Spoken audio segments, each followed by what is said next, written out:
Reading through the description of this amazing new play called The Invisible Sword, and it sounds like an amazing play. So tell us a little bit about the background to this play and what it's all about.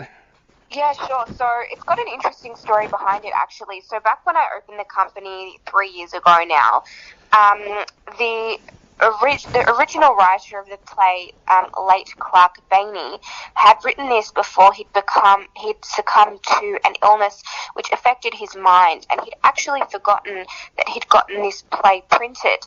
And I sent his wife, who is my vice president of the company, to go pick up some printing for me for our opening night for our first show. And the printer said, "Oh, I was wondering when one of you was going to come in and pick up this play." And so she was shocked. And to cut the story short, she gives me this play, and it was actually written in Arabic. And I said to her, when the time is right, I promise I will do something with it.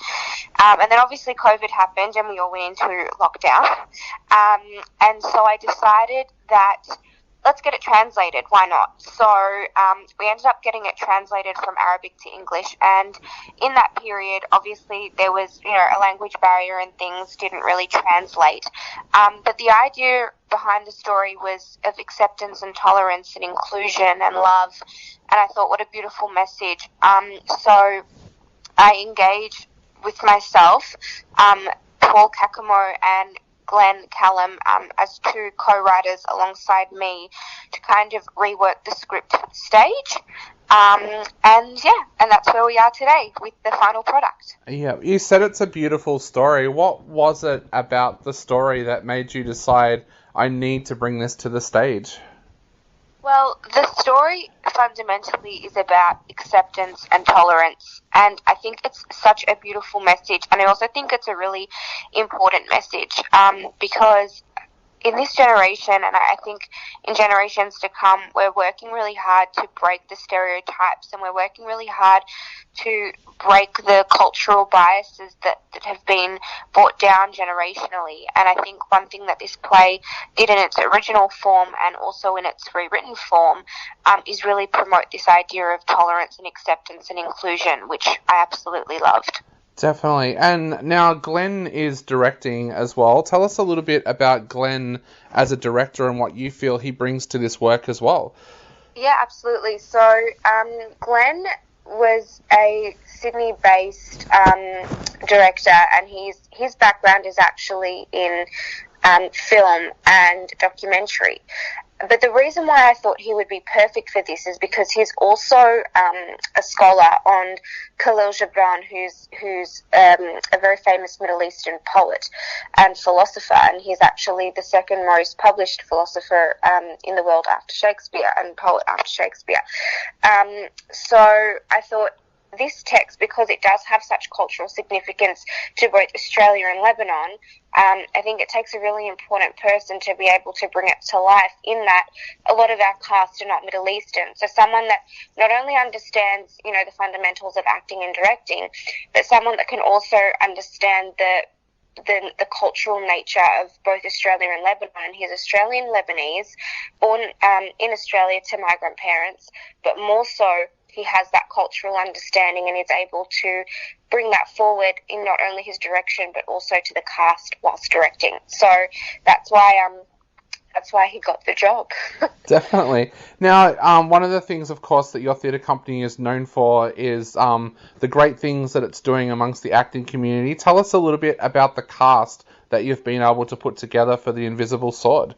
Yeah, so the Thespian Theatre Company was opened with the vision of tolerance and acceptance at our heart. So we promote the idea of theatre education and continued education through the art of performance, and we are open to anyone and everyone. So if you would like to learn, if you're a beginner or if you're a pro, if you audition for our shows, you're guaranteed a role, whether it's in an ensemble role or as a leading role. Obviously, that varies. But so our cast, we've got a very wide cast. I think we age from about 5 years old to about 65 to 70 years old. There's about 30 cast in total. And yeah, some of our cast have mental health issues, mental or physical disability, and they come from different socioeconomic backgrounds or cultural backgrounds, language barriers, and things like that. But it's a wonderful cast. Our leading actors are all amazing actors.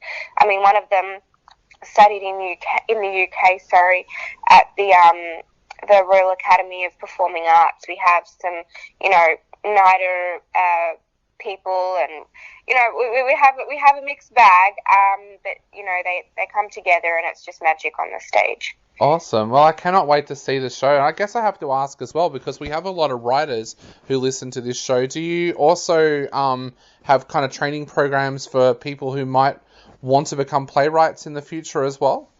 Absolutely. So we'll actually be launching a Performing Arts Academy at the show in May. So there you go. There's a little exclusive for you. But we'll be launching a Performing Arts Academy in May, and that will offer 3 courses. And across those 3 courses, we'll have writing, acting for the stage, and then acting for the screen as well. So musical theatre more for the stage, and then acting for the screen as well. But any writers that are listening and would like to perhaps try their hand, but like I said, we're open to anyone. So if anyone's listening out there and they'd like the opportunity to perhaps co-write with us or write for us, or are inspired by our ethos, definitely get in touch. The Thespian Theatre, or the Thespian Theatre Company, across all social media, and our website is thespiantheatrecompany.com.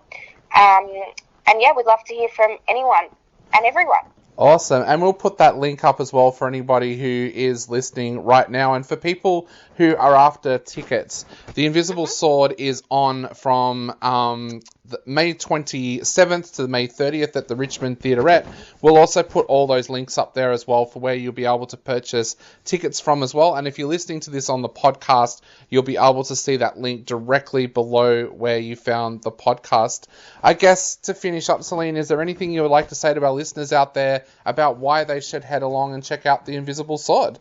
I think if the listeners are after a challenge, something that's going to challenge their thoughts and challenge their perceptions, and perhaps make them reconsider how they view particular elements of our Australian cultural society, and have a mirror kind of shown up to them, I definitely encourage everyone to come and attend, and I think it'll definitely be an insightful performance that will change the way that you perceive your Australian culture and identity, for sure. Definitely. Well, thank you so much for coming on our show today. It's been an absolute pleasure chatting to you, and I cannot wait to come along and see this on the 27th. Well, we can't wait to have you. Thank you so much for having me and for your time. I really appreciate it. Not a problem. I'll let you go, but have a great day. You too. Thank you. Bye.